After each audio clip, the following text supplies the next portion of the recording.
Bună, dragilor, și bine ați venit la o nouă citire. De această dată vă invit la o citire generală. Dacă titlul v-a atras, înseamnă că aveți aici mesaje pentru dumneavoastră. Haideți să vedem mesajele cărților de tarot pentru voi. O să analizez toate domeniile vieții voastre și o să vă rog să țineți cont de faptul că este o citire generală. Wow, pentru voi sar multe mesaje, dragii mei. Bun. Simt momentan să mă opresc aici, vom extrage cărți în continuare.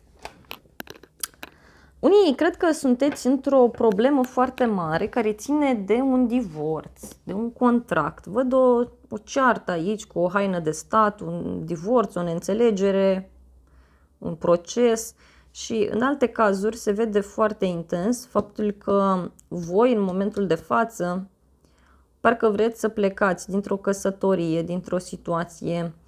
Alții, mai ales dacă sunteți femeie, aveți legătură cu un bărbat care vrea să plece, vrea să se îndepărteze dintr-o căsnicie în care sunt probleme. Pentru alții văd niște probleme la locul de muncă pe care le puteți rezolva, dar vedeți că e cineva aici care nu a fost foarte corect în cazul unui contract, a unei asocieri, a unui parteneriat. Voi mai cere cărți pentru voi.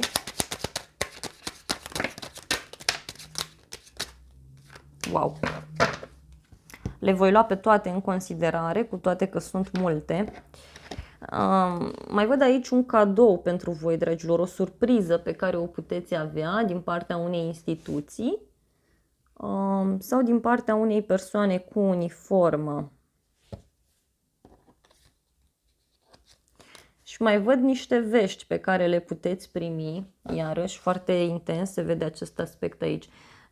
Sunt niște vești, dragilor, care vin din partea unei persoane mai în vârstă sau din partea unei instituții. Oricum ar fi, aceste vești de pace sunt serioase, sunt bune pentru voi. O surpriză pe care o aveți de la drum sau un cadou care este pe drum, ceva ce se întâmplă aici. În unele cazuri văd că cineva se mută și o să fie ca o surpriză pentru voi această mutare, dragii mei. Niște mesaje de dragoste pe care le primiți, poate pe telefon, poate pe calea aerului, pe internet. Posibil o invitație într-o călătorie pe care o primiți din partea unei persoane. Ca și energie puternică aici, văd o persoană cu uniformă care ori lucrează la stat, ori o persoană care are treabă cu legea, parcă ar fi, nu știu, polițai, jandarm sau polițist, mai bine spus, ceva de genul acesta. Foarte intens se vede aici. Sau o persoană care are astfel de prieteni sau astfel de cunoștințe. Da? Văd că aveți o speranță mare aici, care se poate îndeplini. Este ceva serios, dar care este peste o apă, deci peste un ocean, peste un râu, e undeva la distanță de voi.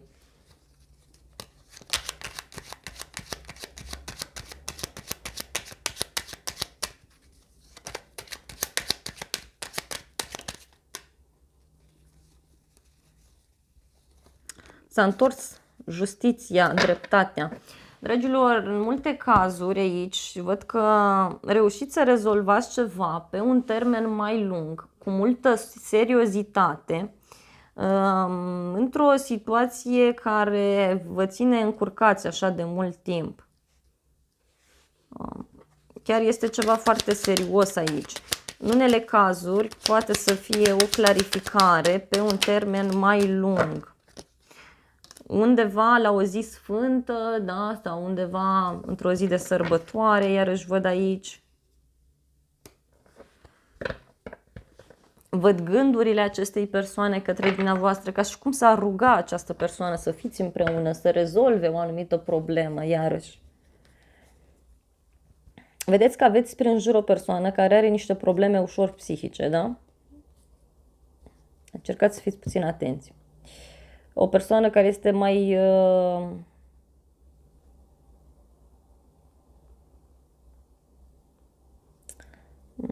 mai autentică, așa, mai sinceră, dar e o persoană care are niște probleme, da? Niște probleme nu foarte ok. Teamă, depresie, știu eu, sau orice ține de zona aceasta de probleme psihice. Deci încercați să fiți atenți în jurul vostru. E o persoană care este în trezire spirituală lângă voi aici, văd. Foarte, foarte intens.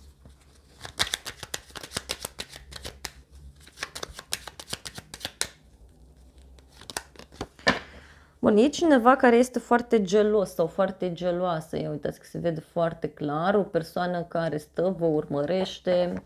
Cineva care pur și simplu are niște probleme foarte mari în căsnicie sau într-o relație. În schimb, vă urmărește și pe voi. În schimb, e o persoană, așa cum v-am spus, care este ușor mai dificilă. Cineva care v-a făcut un cadou sau o surpriză care ține de internet, de un telefon, de ceva de genul acesta. În alte cazuri, văd foarte intens aici o bucurie mare pe care ați avut-o sau pe care o veți avea. Această persoană pe care o aveți în jurul vostru dorește ceva stabil, însă momentan se comportă puțin cam ciudat cu voi.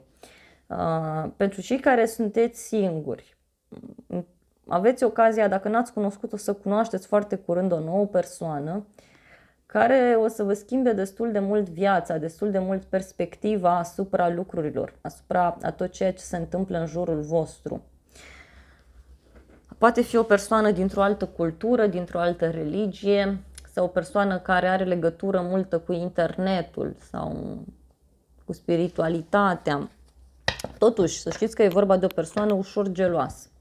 Iar dacă sunteți singuri, încercați să fiți puțin atenți, să nu care cumva să vă băgați într-un trio, pentru că această persoană ori are niște probleme la locul de muncă, văd că are niște probleme cu legea, cu persoanele cu uniformă, are și niște probleme în căsătorie și atunci nu știu cum, sau într-o relație și atunci nu știu cum vor avansa lucrurile. Deci încercați să fiți puțin atenți aici. Da, sunt niște probleme financiare pe care le află, sau mă rog, pe care le are, dar ideea este că aici văd că cineva nu prea vă spune tot ceea ce se întâmplă în familie sau cineva nu vă spune tot ceea ce se întâmplă la locul de muncă, iarăși foarte intens.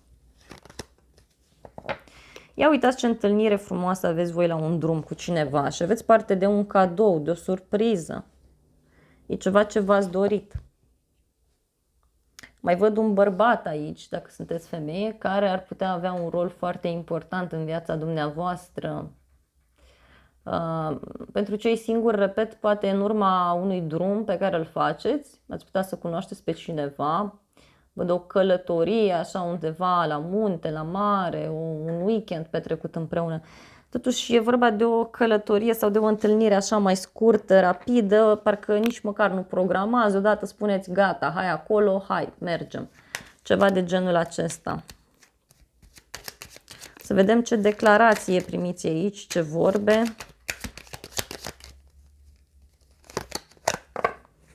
Aceste vorbe, această propunere, această înțelegere pe care o faceți voi o să dureze mult și bine și are o protecție așa de sus, o protecție divină.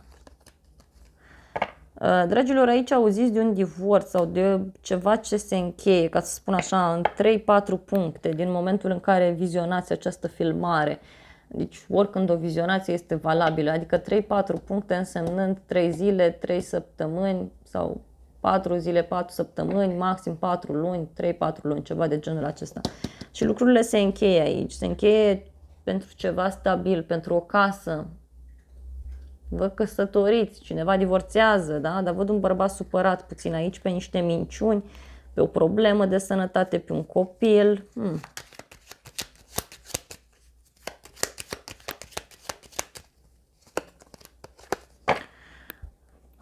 Un noroc pe zona banilor pe care îl văd aici pentru voi, dar nu știu de ce îmi vine să vă spun că e vorba de o moștenire sau de niște bani care apar așa pe neașteptate în viața voastră.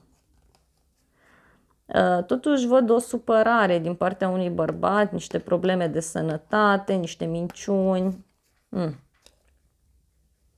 care țin de un copil, de o persoană mai tânără. Dragilor, noroc voi aveți pe zona aceasta a banilor. În schimb, încercați să acționați într-un mod diferit, matur, să țineți cont de experiența pe care voi o aveți într-un anumit domeniu și poate este foarte bine aici să țineți cont și de ideea aceasta de a acționa diferit față de ceilalți. Totuși să știți că sunt ghidată să extrag și câteva mesaje pentru voi de aici. Acestea sunt mesajele, primele. Iar acum pentru persoana la care vă gândiți. Acestea sunt. Bun. Haideți să vedem pentru dumneavoastră. Avem numărul 10 care vine la pachet cu un final, cu o eliberare și cu mesajul sfârșit. Bun.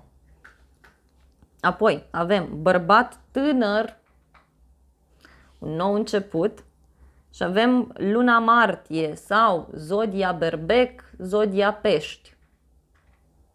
Poate e vorba de un nou început. În martie este echinocțiul de primăvară, deci natura reînvie la viață. Viața voastră se schimbă, dragii mei. Următorul mesaj pentru voi este intrigi între femei, adică o ceartă între femei, o neînțelegere. Și aveți ziua de marți, foarte importantă. Marți, care este ziua lui Marte. Deci, iarăși, avem Scorpion, Berbec, dar nu-i neapărat să aveți legătură cu aceste zodii. Marți, martie, foarte intens. Litera M, iarăși. Și mai aveți aici numărul 9, care înseamnă diferit, care înseamnă ceva aparte. În unele cazuri, poate această discuție între femei, această neînțelegere, nu știu, parcă e într-un mod diferit. Da? Ia uitați, aveți chiar acest cuvânt, diferit. Iar pentru cealaltă persoană la care voi vă gândiți, aveți așa. În spatele tău, deci această persoană trebuie să privească mult în spatele său, să privească mult către lucrurile care sunt în jurul lui sau în jurul ei. Gelozie, deci persoane care sunt geloase, invidioase pe el sau pe ea, sau poate această persoană este geloasă, este invidioasă. Apoi are cuvântul bani, da? Cineva care îl invidiază sau o invidiază din punct de vedere financiar. Avem culoarea portocaliu pentru el sau pentru ea, poate faptul că iese în evidență. Apoi avem inițiala L și avem mesajul lichid, poate e o persoană care bea multe lichide, orice ar însemna acest lucru. Apoi, următorul mesaj este casă străină pentru cealaltă persoană, deci merge într-o casă străină, se mută undeva. Și apoi avem elementul foc, pot fi zodii de foc, berbec, leu săgetător, văd mult entuziasm spre a experimenta lucruri noi din partea acestei persoane, mai ales în locuri noi. Iar ultimul mesaj pentru această persoană este luna februarie, care vine cu numărul 2, vine cu zodiile Vărsător și Pești, da? Este o lună a iubirii și mesajul este bucurie de departe pentru această persoană. Deci o bucurie de undeva, de la depărtare pentru această persoană la care voi vă gândiți. Dragilor, acestea au fost mesajele, aceasta a fost citirea pentru voi toți. Eu vă mulțumesc frumos pentru vizionare, vă iubesc, vă îmbrățișez cu drag pe toți. Să aveți parte de o zi sau de o seară binecuvântată și să ne revedem cu bine și la alte citiri.